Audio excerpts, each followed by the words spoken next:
So in my hand here, I have the brand new Robinhood Gold card. And if you've watched my channel before, that might surprise you a little bit because one of my most popular videos is me telling you guys not to get this card. So in this video, we're going to be doing a deep dive into this card. I'll give you guys a look into the app, as well as telling you why I have this card in my hand right now, and if I actually changed my opinion on it, or I just clickbaited all of you guys for my own personal gain and views. Let's talk about the actual rewards with this card. So if you haven't heard, this card gives you 3% back on every single one of your purchases. And that right there is huge because pretty much every single other catch-all card gives you 2% back on your purchases, not 3. And that's where my problem starts with this card, is because credit cards simply can't give you 3% back on every single purchase. And I know you're probably like, Daniel, this card is giving you 3% back. And just trust me, I've literally spent hours here in this cave like every day for the last year studying credit cards, and it can't happen. For whatever reason, this just doesn't work for banks. First, there was the X1 card that tried to give you 3% back if you spent over $1,000. That card was actually replaced by the Robinhood card. There is then all the crypto.com cards, but those cards get refreshed and changed like every single week. And there's all these caveats, plus their debit cards. So those things are trash. Anyways, there's then the Alliant card, but that doesn't come with a sign-up bonus. It only gives you 2.5% back on your purchases. And also you have to keep money in their checking account. There's then the Bank of America cards, but you have to keep over $100,000 with them for it to be worth it.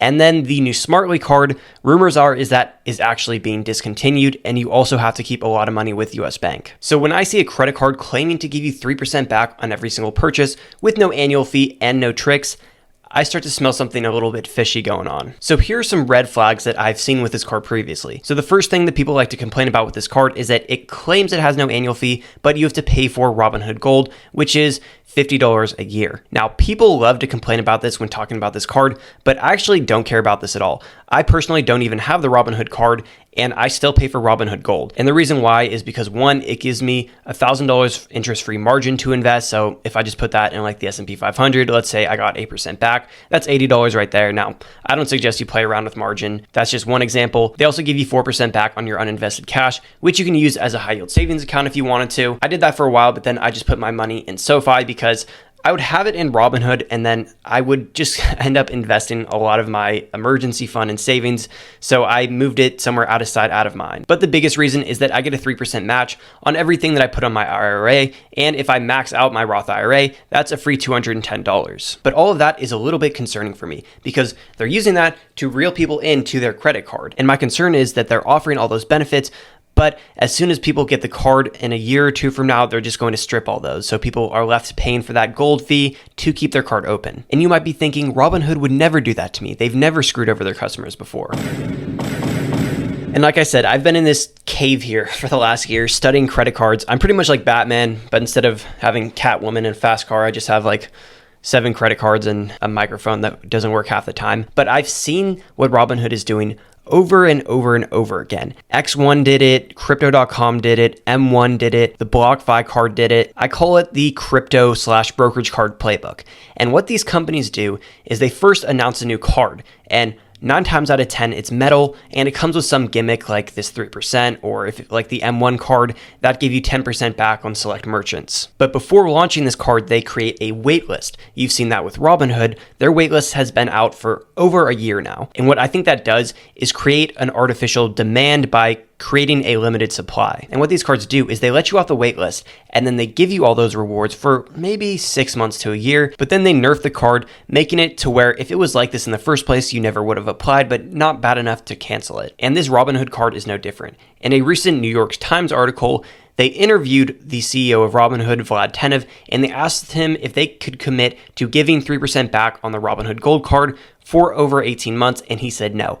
And that literally tells you everything that you need to know right there. Literally, the CEO pretty much admitted that he's going to nerf this card. And I just get so mad when I click on one of these videos by another finance creator and they give the whole, oh my goodness, 3% back, uncapped, 3% back on everything. Oh my goodness, no annual fee, all these gold benefits. It's like, bro, the CEO is literally telling you he's going to nerf the card and you guys just aren't listening. And just to put some icing on the cake, this card has the dumbest fee that I've ever seen. It has a $40 replacement card fee. That means if your shiny little gold card here gets lost, damaged, stolen by me, and replaced by an actual good gold card, then you're going to have to pay $40 each time. There's also no sign-up bonus on the gold card. So if you were to get the Robinhood card instead of another 2% back card like the City Double Cash and sacrifice a $200 sign-up bonus, it would take you $20,000 worth of spend just to make up that $200 before you break even.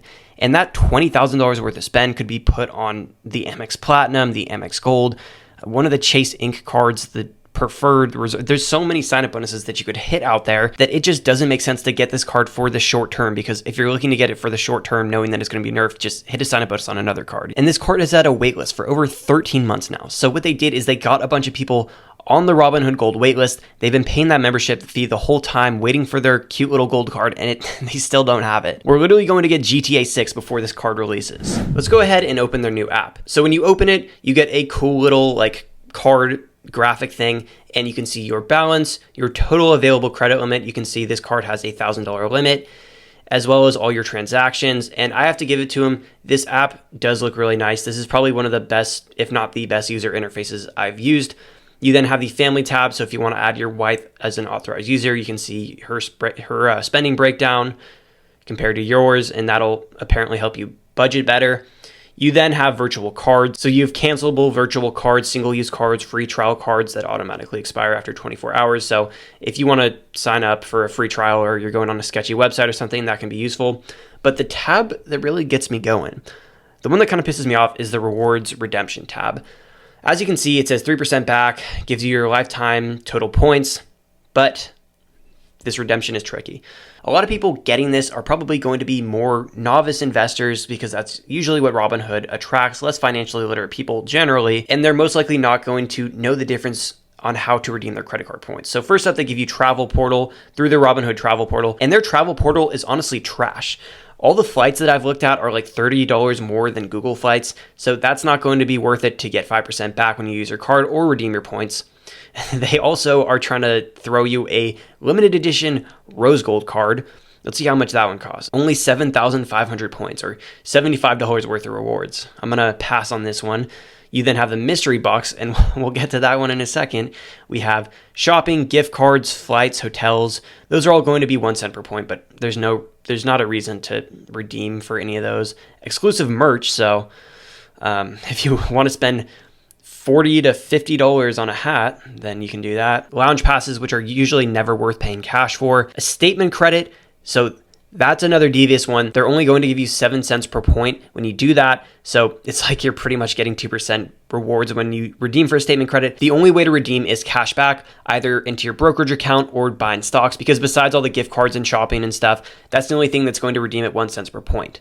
Now, here's the thing that I really don't like about this is the mystery box. So this is pretty much a slot machine. Credit cards already have a bad enough reputation. I mean, I'm fighting an uphill battle here because so many people use their credit cards irresponsibly. Robinhood already has a bad reputation. Credit cards already have a bad stigma, and they literally added slot machines to the credit card. This is not okay. So as you can see, 5,000 points, 5% back on your next purchase, 2,500 points, 4% for the next hour, 5% back on your next DoorDash. It just gives you different things. But here's another thing about this. Let's say you get 5% back on Amazon purchases. This is already giving you 3% anyway. So you're only getting an extra like 2%. So you'd have to spend hundreds of dollars to get the value back. To spin one of these wheels, you have to spend 1,000 points, which is $10. So it's really just not worth it. And most of the time you're not going to be getting 5K points or 10% back on groceries. It's going to be one of the lower 5% back ones. Robinhood wouldn't do that unless they're making money off you, and then people just get addicted, and they literally added gambling to credit cards. It's not good, guys.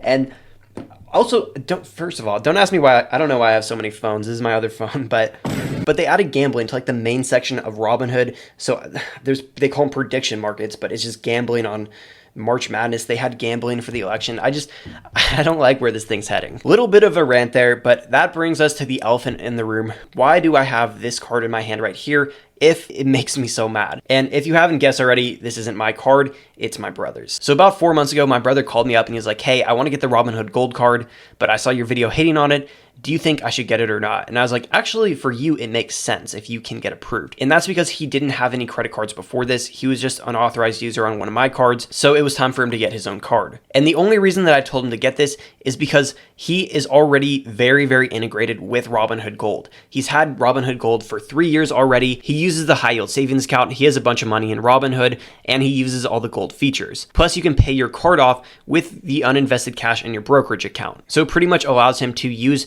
his uninvested cash as a high yield savings account and also a checking account.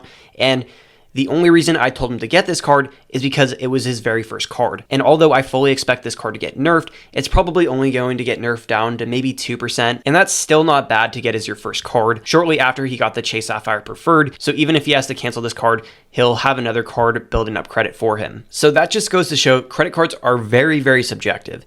And even though I wouldn't recommend this card to 99.9% of people, my brother is that 0.01% of people where he could get approved for it as his very first card. He's already been using Robinhood Gold for years and all its features, and he's okay with it getting nerfed. If you want a catch-all card that you're not putting a lot of spend on, the Kroger World Elite MasterCard is a way better card for that, and I made a video you can watch on that right here. And if you just want this because it's a metal card, just go get the Gemini card instead. It earns in crypto and it's metal, but you can click that video here. I'll tell you about it in that video. But yeah, I'll see you guys in the next one.